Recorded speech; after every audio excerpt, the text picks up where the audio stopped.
पहले के एक वीडियो में हमने आपको स्यमंतक मणि की कथा सुनाई थी। उस वीडियो का लिंक आपको डिस्क्रिप्शन में मिल जाएगा। उसी कथा का अगला भाग आज सुना रहे हैं, स्यमंतक मणि का हरण।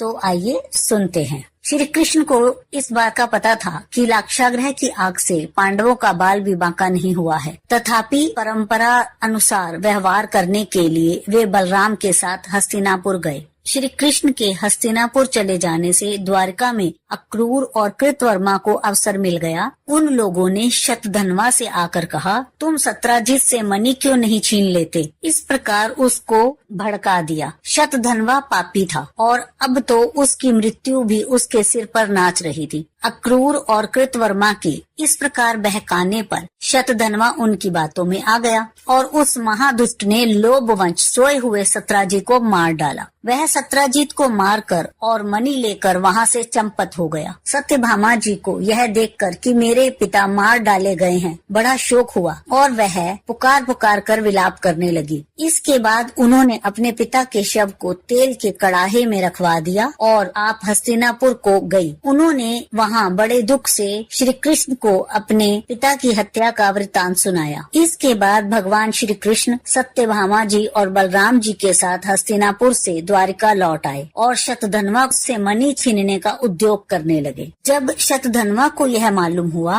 कि श्री कृष्ण उसे सत्राजित को मारने की सजा देने के लिए आ रहे हैं, तब वह बहुत डर गया और अपने प्राण बचाने के लिए उसने कृतवर्मा से सहायता मांगी। तब कृतवर्मा ने कहा, श्री कृष्ण और बलराम जी सर्वशक्तिमान ईश्वर हैं, मैं उनका सामना नहीं कर सकता। भला ऐसा कौन है जो उनके साथ वैर बांधकर इस लोक और परलोक में सकुशल रह सके? जब कृतवर्मा ने उसे इस प्रकार टका सा जवाब दे दिया, तब शतधन्वा ने सहायता के लिए अक्रूर जी से प्रार्थना की। उन्होंने कहा, भाई ऐसा कौन है जो सर्वशक्तिमान भगवान का बल पौरुष जानकर भी उनसे वैर विरोध करेगा? जब इस प्रकार अक्रूर जी ने भी उसे कोरा जवाब दे दिया, तब शतधन्वा ने स्यमंतक मणि उन्हीं के पास रख दी और आप 400 कोस लगातार चलने वाले घोड़े पर सवार होकर वहां से बड़ी फुर्ती से भागा। श्री कृष्ण और बलराम दोनों भाई अपने रथ पर सवार हुए और अब सत्राजित को मारने वाले शतधन्वा का पीछा किया। मिथिलापुरी के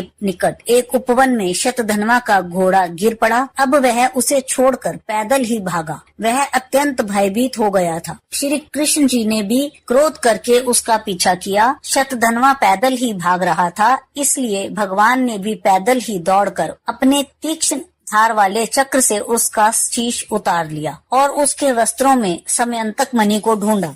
परंतु जब मणि नहीं मिली, तब श्री कृष्ण ने बड़े भाई बलराम जी के पास जाकर कहा कि इसके पास तो मणि नहीं है। बलराम जी ने कहा, इसमें संदेह नहीं कि शतधन्वा स्यमंतक मणि को किसी न किसी के पास रख कर गया है। अब तुम द्वारिका जाओ और पता लगाओ, मैं विदेह राज से मिलना चाहता हूँ। यह कहकर यदु शिरोमणि बलराम जी मिथिला नगरी में चले गए। अपनी प्रिया सत्यभामा का कार्य करके श्री कृष्ण द्वारिका लौट आए और उन्होंने सत्यभामा से कहा, शतधन्वा अब नहीं रहा, पर स्यमंतक मणि भी उसके पास नहीं मिली। इसके बाद उन्होंने भाई बंधुओं के साथ अपने श्वशुर सत्राजित की अंतिम क्रियाएं करवाईं। अक्रूर और कृतवर्मा ने शतधन्वा को सत्राजित के वध के लिए उत्तेजित किया था। इसलिए जब उन्होंने सुना कि श्री कृष्ण ने शतधन्वा को मार डाला है, तब वे अत्यंत भयभीत होकर द्वारिका से भाग खड़े हुए। तब नगर के बड़े बूढ़े लोगों ने अक्रूर जी को बुलवाने की बात कही, तो श्री कृष्ण जी ने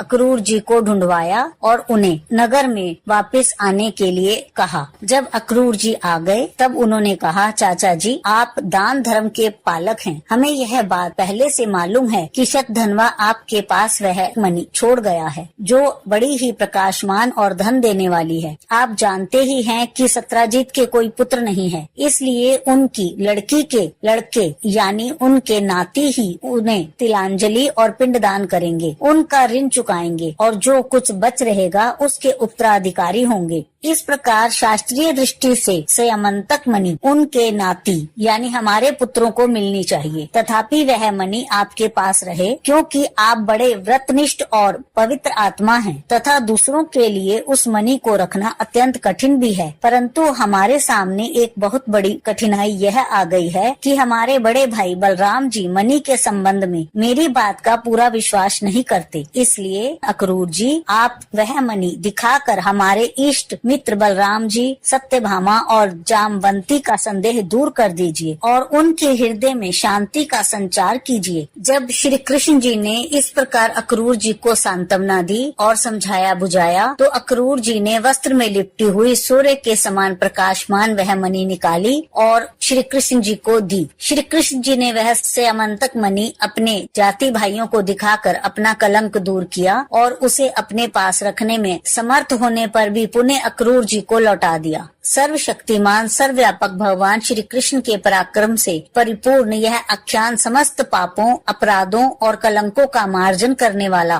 तथा परम मंगलमय है। तो ये थी स्यमंतक मणि के हरण की कथा। आपको कैसी लगी हमें कमेंट्स में जरूर बताएं। इस कथा को लाइक करें और हमारे चैनल को सब्सक्राइब करें।